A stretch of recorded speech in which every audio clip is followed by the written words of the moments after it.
Ito ang reading mo, Cancer. Welcome back to our channel. Naway nasa mabuti kayong kalagayan while watching the channel. This sa channel reading, kayo nang bahalang magpalit-palit ng situation nyo sa reading ko.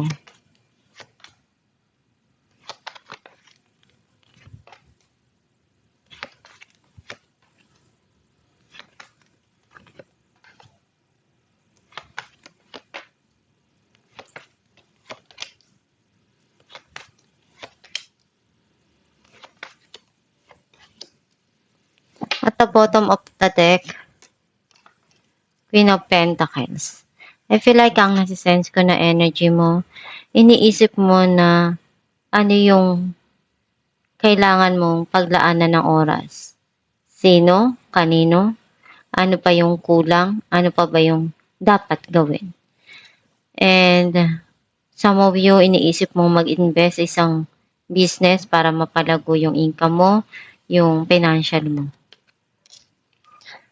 Ang mensahe ng card mo, naghihil ka na, you are spiritually awakened, and also gagawin mo lahat ng makakaya mo para sa mga pangarap mo.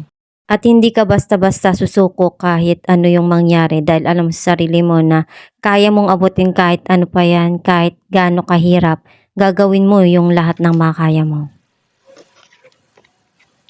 May tao na darating na ipapakita yung kanyang feelings or sasabihin ko ano yung nararamdaman niya. Some of you, andun yung pagmamahal na pinupunuan mo. Kung ano yung pagkukulang, ikaw na yung nagbibigay. May darating na offer at pinag-iisipan mo ng malalim kung tatanggapin mo. Some of you, meron kang naaalala na nagpapalungkot sa'yo. Andun yung panghihinayang mo at pagsisisi mo. Unti-unti ka nang nagiging masaya and alam mo na kung ngayon kung ano yung magpapasaya pa para sa'yo.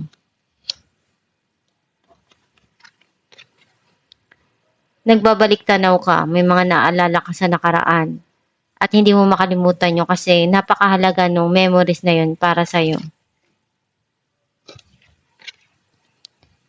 Meron ditong darating na abundance, some of you, celebration, salo-salo, magkakasama yung pamilya. Some of you, iniisip mo yung long-term na financial stability or long-term na relationship. Gusto mo yung panghabang buhay.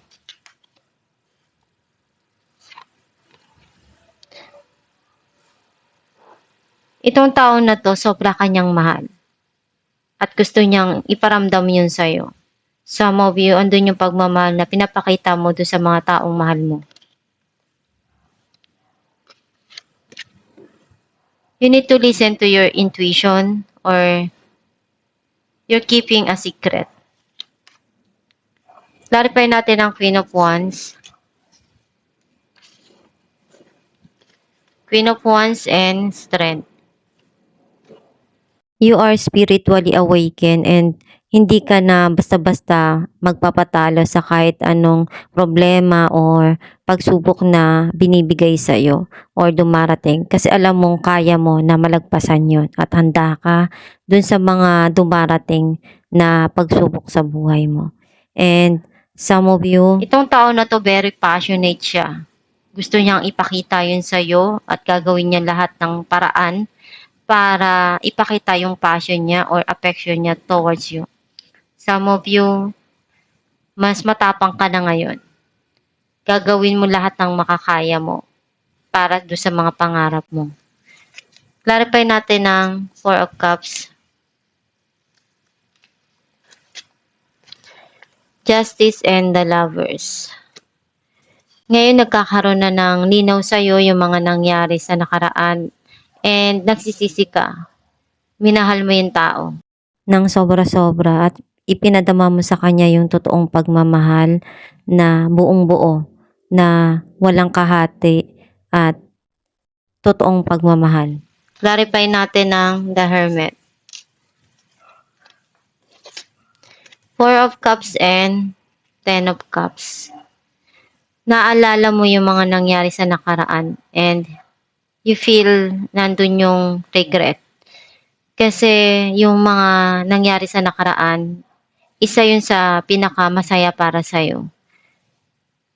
And 'pag nababalikan mo yung mga memories na yun, andun pa rin yung puso mo. Clarify natin ang King of Cups, Knight of Cups, and Seven of Pentacles.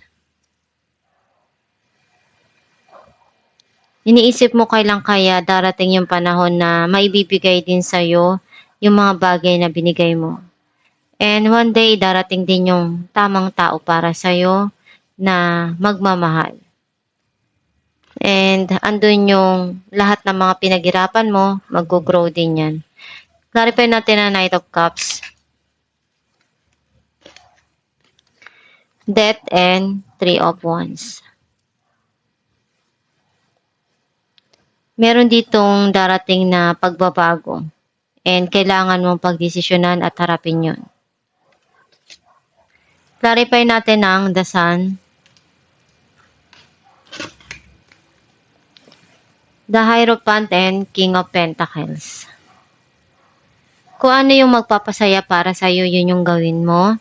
And darating din yung panahon na maghihil ka rin at magiging masaya ka doon sa mga darating para sa'yo. Iniisip mo kung ano yung paraan para sa pagsisimula or magpapasaya para sa'yo. Kasi may mga bagay dito na iniisip mong maging stable or na-achieve mo na yung mga goal mo sa buhay.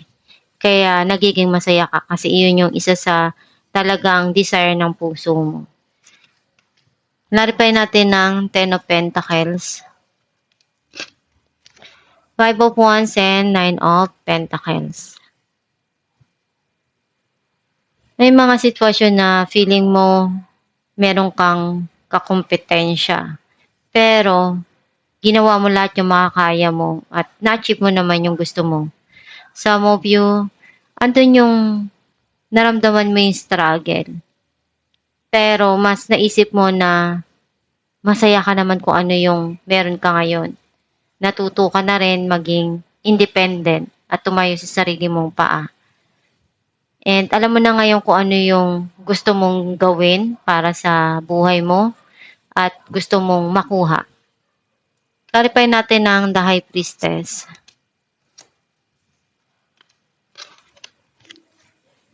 The Star, and Three of Cups. Umaasa ka na one day, maging maayos lahat.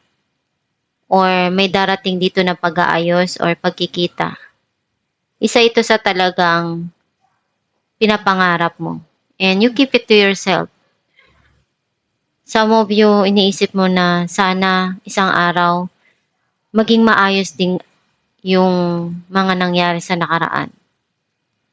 Alamin natin kung anong mensahe ng yung gabay.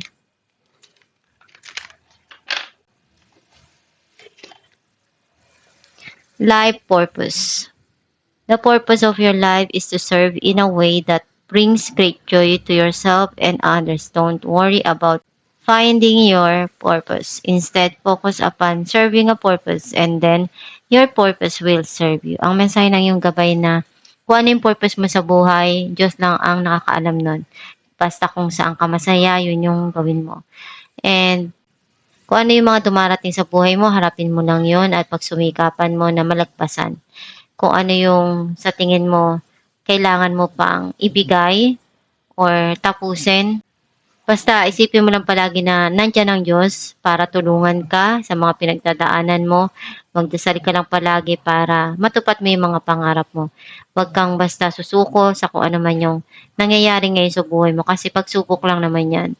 And isipin mo na tao ka na kahit sino or ano pa yung dumating sa buhay mo, kaya mong makuha at mapagtagumpayan yung mga dumarating at binibigay sa iyong suliranin.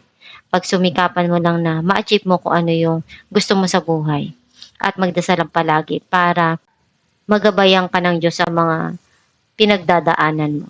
At itong yung reading, Cancer, kung nakaresonate ka, kindly comment down below. Thank you for watching.